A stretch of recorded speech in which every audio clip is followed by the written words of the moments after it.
From cannibal crocodile to cannibal flower, there's plenty of predators in our world that like to snack on people. But when it comes to man-eating monsters, the ocean is easily one of the most terrifying places you can find yourself in. From blue whales to great white sharks, it's hard to find a more feared predator than these apex ocean dwellers. That's why today we now be looking at one of the scariest creatures you could ever come across if you in the water, the cannibal flower. This monstrosity is actually known by a few different names, including sea grapes, Spanish dancers, and even the ocean's most poisonous plant. Oh. But we'll get to why this nickname is so accurate soon. This species of cannibalistic flower lives in the warm tropical waters of the Pacific Ocean, and it grows in giant fields that can stretch for miles. It's a common sight to see whole beaches littered with these strange purple flowers. But no one should be fooled by its beauty, because this flower is anything but innocent. Its scientific name is Eichhornia chrysopes, and they can grow pretty much anywhere in the world where the water isn't too cold. And these plants can grow very fast. If left alone, these aquatic plants will quickly spread across a whole lake or river, blocking out all other forms of life and suffocating them. So it's considered a very dangerous invasive species in many parts of the world. But while this monster might not prey on humans directly, it's still one of the most deadly man-eaters in the world. And that's all because of the small details of how this flower works.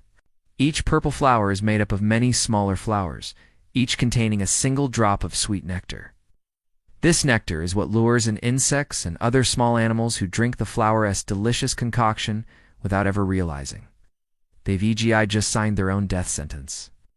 The insects get addicted to this nectar and return again and again to get more, but each time they do, they get stuck on the flower as sticky petals and are slowly digested by the plant until only their exoskeleton is left behind.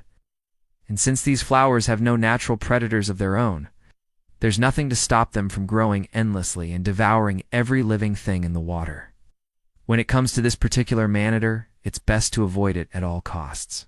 But that's not always possible, and sometimes you'll need to fight back against this watery grave. But what exactly do you do when you find yourself face to face with a monster like this? Well, let's look at one of the most terrifying man-eating monsters in the world, the megalodon. The megalodon is perhaps one of the most infamous man-eaters in history, and there's good reason for that. These gigantic creatures were over twice the size of great white sharks, reaching lengths of over 60 feet and weighing almost 70 tons. That's why many experts believe that the megalodon was responsible for many of the mysterious disappearances that happened in the days before the modern Navy. It was such a massive creature that it's believed it could swallow an entire human in one bite. Never mind the multiple accounts of fishermen being dragged underwater by its enormous fins. Its bite force was several times greater than a Tyrannosaurus rex, and its rows of serrated teeth were designed to tear through flesh with ease. And while most people believe that this prehistoric shark went extinct about 2 million years ago, recent evidence has shown that it may have died out far more recently. Some experts believe it may have been wiped out as recently as 40,000 years ago, which would mean that humans and megalodons may have overlapped for far longer than we thought. That's why some experts believe that myths about sea monsters like the Kraken and the Lasca may have actually been inspired by real-life encounters with megalodons. But whether they died out 2 million years ago or 200 years ago, one thing is for sure: the megalodon is one of the greatest man-eaters that ever lived. And while there's no way a human could take one down in a fight, there are ways to survive an encounter with a megalodon. The best advice given by experts is to aim for the eyes.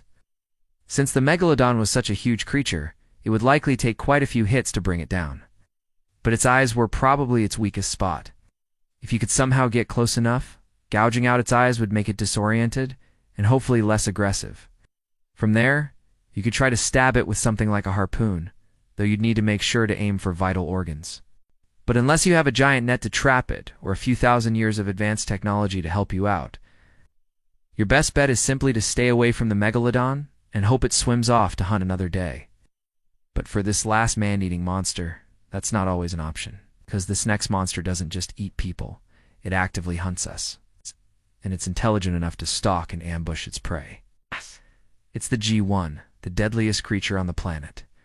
The GI is the largest species of jellyfish in the world, and it is estimated that its tentacles can reach lengths of over 100 feet.